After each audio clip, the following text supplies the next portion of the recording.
الحمد لله نحمده ونستعينه ونستغفره ونؤمن به ونتوكل عليه ونعوذ بالله من شرور أنفسنا ومن سيئات أعمالنا من يهده الله فلا مضل له ومن يضلل فلا هادي له ونشهد أن لا إله إلا الله وحده لا شريك له ونشهد أن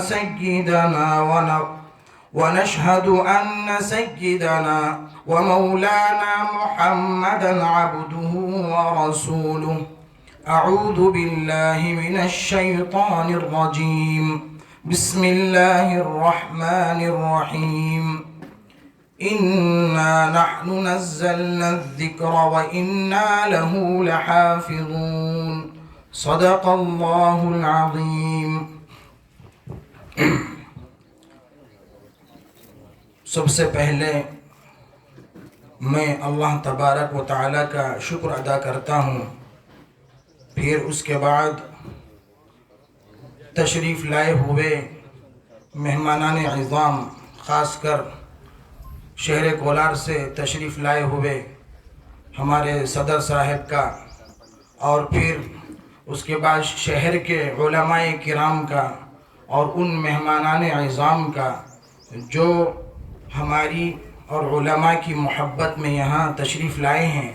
پھر ان طلباء کرام کا شکر ادا کرتا ہوں جنہوں نے اپنے قیمتی وقت کو مدرسے میں لگا کر قرآن کی تعلیم حاصل کرنے میں اپنا وقت گزارا. آپ جانتے ہی ہیں دنیا کا دستور ہے کہ اللہ تبارک و تعالی نے قرآن کریم کے نزول کے بعد اس کی حفاظت کی ذمہ داری بھی اللہ تبارک و تعالی نے ہی لے لی. اب اس کی حفاظت کی جو ذمہ داری ہے اس کی کئی شکلیں ہیں. پہلی شکل تو یہ ہے کہ وہ تحریراً محفوظ ہے، نہ اس میں لفظ کا فرق ہے، نہ نقطے کا فرق ہے، نہ زبر زیر کا فرق ہے، نہ لہجے کا فرق ہے، نہ طرز کا فرق ہے. کسی چیز میں اللہ تبارک و تعالیٰ نے اس میں فرق نہیں فرمایا. 1400 سال گزر گئے لیکن وہی لفظ، وہی تلفظ، وہی الفاظ، وہی نقطے، وہی حروف، وہی ہر چیز اسی کی محفوظ ہے. اور پھر اس کی حفاظت کی دوسری شکل یہ ہے کہ اللہ تبارک و تعالیٰ نے انسان کے دل کو منتخب فرمایا. جو اس پر محنت کرے گا اللہ تبارک و تعالیٰ ان کے دلوں میں قرآن کو محفوظ فرما دیں گے. تحریر اگرچہ کہ مٹ جائے گی لیکن انسانوں کے دلوں سے قرآن کو اٹھایا نہیں جا سکتا اور مٹایا نہیں جا سکتا.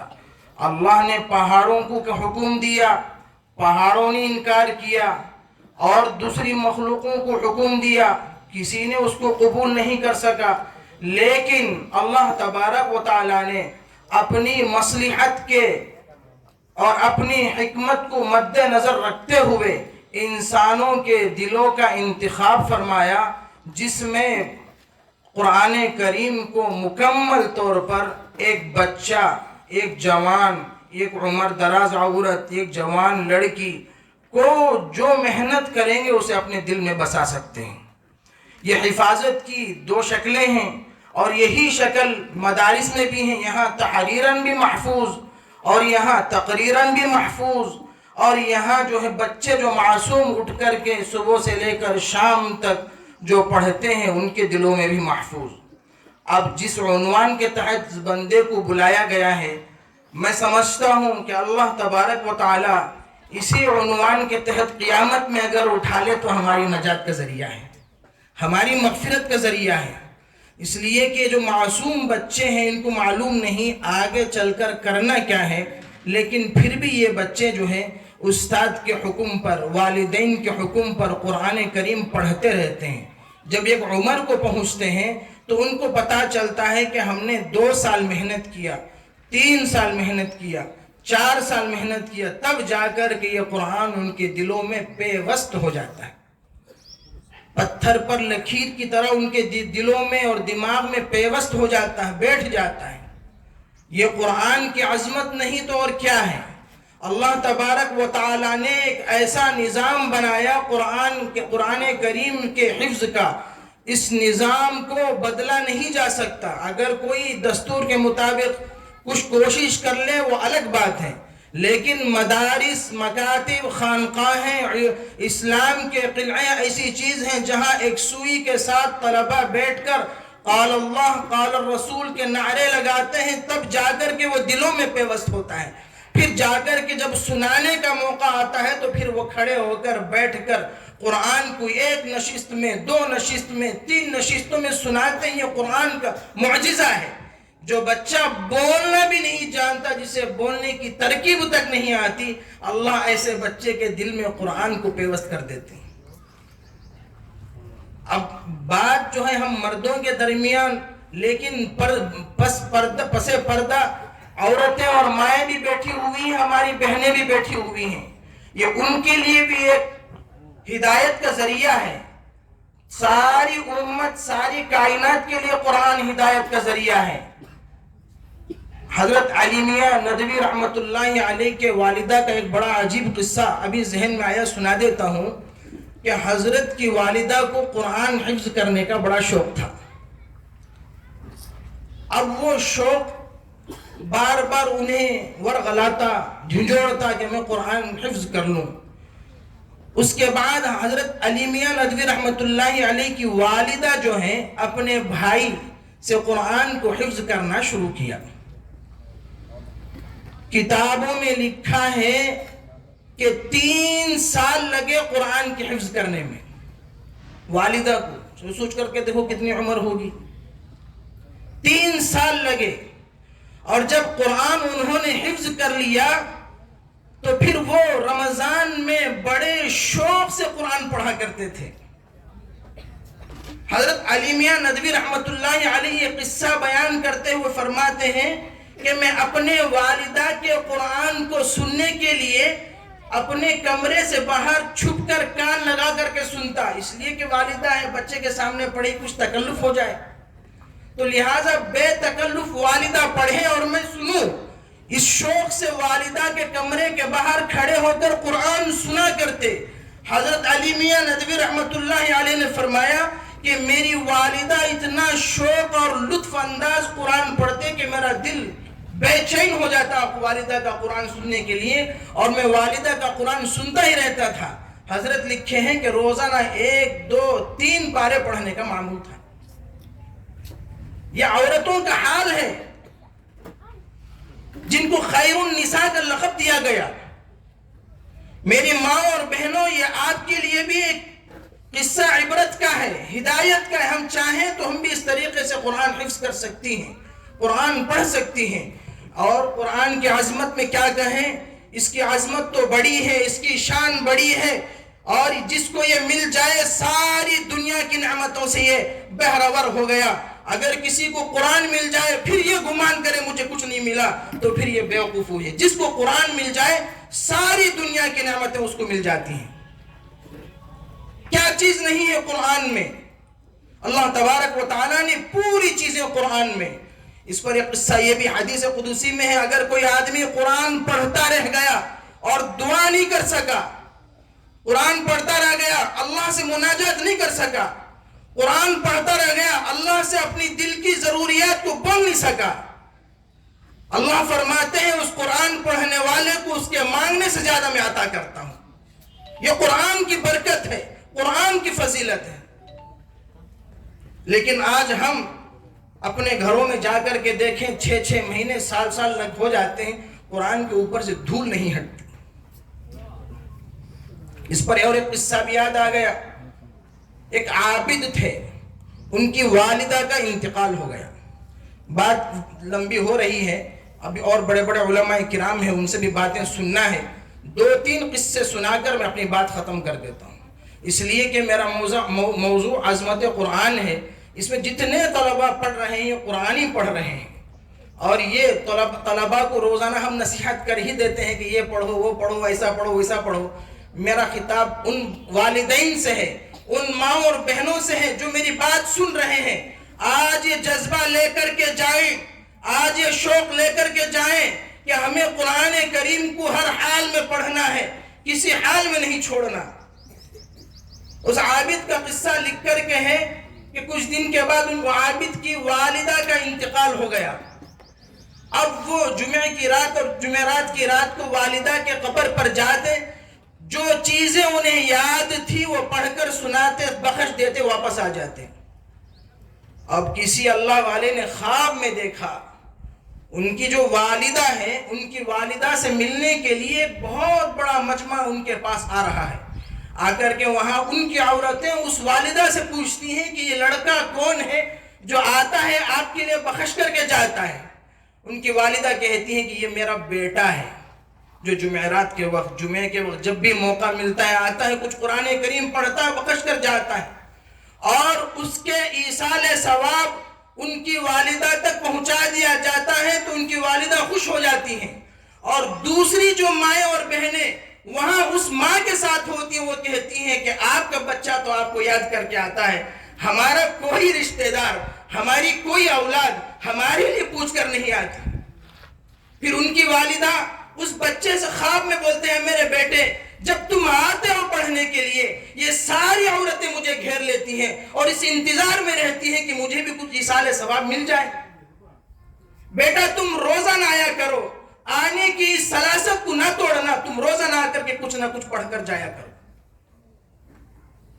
اور اس عابد والدہ کے لیے خواب دیکھنے کے بعد لگاتار جاتے ہیں پڑھنے کے لیے. اب معلوم یہ ہوا کہ جو طلباء پڑھتے ہیں اور جن طلباء کے والدین انتقال ہو گئے ہوں تو ان بچوں کے پڑھنے کا ثواب ان کے والدین کو جاتا ہی رہتا ہے. اس پر اور ایک قصہ بھی یاد آ گیا. ایک اللہ والے نے خواب دیکھا, ایک بہت بڑا میدان ہے اور اس میدان میں بہت سارے لوگ اپنا اپنا ساز و سامان اکٹھا کر رہے ہیں. ایک آدمی کونے میں بیٹھ کر کے ہے, جا کر اس اللہ والے نے پوچھا کہ اس میدان میں بہت ساری چیزیں رکھی ہوئی ہیں, یہ سب اپنا اپنا اٹھا رہے ہیں, آپ کیوں نہیں اٹھا رہے ہیں؟ فرمایا مجھے ضرورت نہیں ہے, مجھے اب چاندی کی لینے کی ضرورت نہیں ہے. فرمایا وجہ؟ کہا کہ میرا لڑکا میرے لیے روزانہ یہ قرآن کریم پڑھتا اور بھیجتا ہے, اس کا ثواب مجھے اتنا کافی ہو جاتا, مجھے اس میدان میں بھاگ دوڑ کرنے کی ضرورت نہیں ہے. اب اس سے پوچھتے ہیں کہ تمہارا بیٹا کیا کرتا ہے؟ کہا کہ فلاں بازار میں تجارت کرتا ہے. اب جب بیدار ہوئے, صبح ہوئی تو اللہ والے بازار میں گئے, دیکھا کہ وہ نوجوان کچھ شیرینی میٹھی چیزیں بازار میں بیچ رہا ہے لیکن اس کی زبان ہل رہی ہے. صلی اللہ علیہ نے اس سے پکڑا اور پوچھا, بتاؤ تمہاری زبان اور ہونٹ ہل رہے ہیں, تم کیا کرتے ہو؟ کہا کہ میں قرآن پڑھتا ہوں. اب اس قرآن کا تم کیا کرتے ہو؟ کہا کہ رات ہوتی میں اپنی والدہ کے لیے بھیج دیتا ہوں. اب بتاؤ جو بچہ اپنے والدین کے لیے ایصال ثواب بھیجتا رہے, کیا ان کے والدین مرنے کے بعد محتاج ہوں گے؟ یہی وہ طلباء ہیں جو آپ کے سامنے بیٹھے ہیں, صبح سے لے کر شام تک, شام سے لے کر صبح تک کوئی وقت ایسا خالی نہیں ہوتا جو قرآن نہ پڑھتے ہوں. کبھی استاد کی نگرانی میں, کبھی امتحان کے ڈر سے, کبھی یاد نہ ہونے کے ڈر سے, کبھی مار کے ڈر سے, کبھی عزت کے ڈر سے, کبھی خوف کے ڈر سے یہ قرآن پڑھتے رہتے ہیں. اس کا ثواب ان کے مرحومین کو جاتا ہی رہتا ہے, اس کا اندازہ نہیں ہوتا. میری ماں اور بہنیں آپ بھی سن رہی ہیں, آپ کے والدین بھی ہوں گے جو انتقال کر گئے, آپ کے لیے بھی یہ ہدایت ہے کہ آپ بھی پڑھا کریں, اپنے معصوم بچوں کو پڑھوائیں. اگر نہیں پڑھ سکتے مکتب بھیجیں, نہیں پڑھا سکتے مدارس بھیجیں, کچھ نہ کچھ روزانہ پڑھتے رہیں. یہ ہے قرآن کی عظمت اور فضیلت. نبی کریم صلی اللہ علیہ وسلم نے فرمایا, جو حافظ قرآن ہو جائے قیامت کے دن ان کے والدین کو بلا کر بہترین تاج پہنائیں گے, جس تاج کی روشنی سورج کی روشنی سے کہیں زیادہ ہوگی. اب جن کا بچہ حافظ ہو گیا اور جن کا بچہ قرآن مکمل کر لیا, آپ بتاؤ وہاں کس شان سے اپنے والدین کے نام سے تاج پہنائیں گے. آپ اپنے بچوں کو حافظ بناؤ, ایک تو یہ ہوا. دوسری چیز یہ ہے کہ بچوں کو اتھارٹی، جو حافظ قرآن ہوگا اسے یہ اجازت ملے گی کہ قیامت کے دن 10 ایسے آدمی جن پر جہنم واجب ہو گئی ہو وہ جنت کو لے جا سکتا ہے. اب یہ وہ طلبہ، وہ حفاظ ہیں جن کو اللہ اتھارٹی دیں گے، اجازت دیں گے، پرمیشن دیں گے.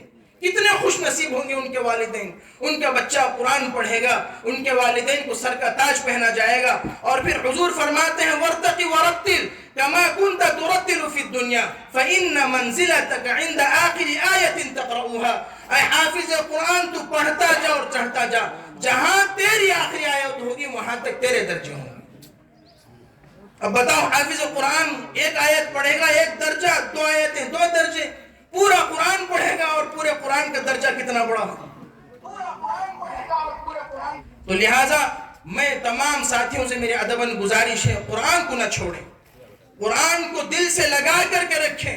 کم از کم اس کے اپنے ایک بات اس پر بھی یاد آ گئی، نبی کریم صلی اللہ علیہ وسلم نے فرمایا قرآن کو چھینا ثواب ہے، قرآن کو دیکھنا ثواب ہے، قرآن کھولنا ثواب ہے، قرآن کی عظمت کرنا ثواب ہے، قرآن کو محبت کی نگاہ سے دیکھنا ثواب ہے. اب یہ ثواب پڑھنے سے نہیں، صرف دیکھنے چھونے سے آ رہا ہے.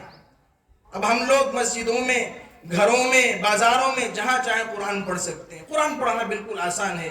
اللہ تبارک و تعالی ہمیں ہمیشہ قرآن کریم پڑھتے رہنے کی توفیق عطا فرمائے، قرآن سے دل لگا کر رکھنے کی توفیق عطا فرمائے. علماء سے، طلباء سے اور مفتیان کرام سے، مفتیان عظام سے، دین کی خدمت کرنے والوں سے محبت کرنے کی توفیق عطا فرمائے. آمین. وآخر دعوانا ان الحمد للہ رب العالمین. السلام علیکم ورحمۃ اللہ وبرکاتہ. ماشاءاللہ، موصوف محترم بڑے نرالے اور منفرد انداز میں اپنا خطاب پیش فرما رہے تھے. دل تو چاہ رہا تھا کہ کچھ اور دیر بھی سنا جائے، لیکن وقت کی قلت ہے، وقت کی نزاکت ہے، دوسرے خطبہ کو، حضرت صدر محترم کو بھی آنا ہے، تو اس لیے ہم اس سلسلے کو آگے بڑھاتے ہیں. محترم حضرات، مدرسہ وہ چراغ ہے جسے بجھانے کی بہت کوششیں ہو رہی ہیں، کبھی سیاست کے بل بوتے پر، کبھی طاقت کے بل بوتے پر، کبھی حکومت کے بل بوتے پر، اور آگے بھی ہوں گی، مگر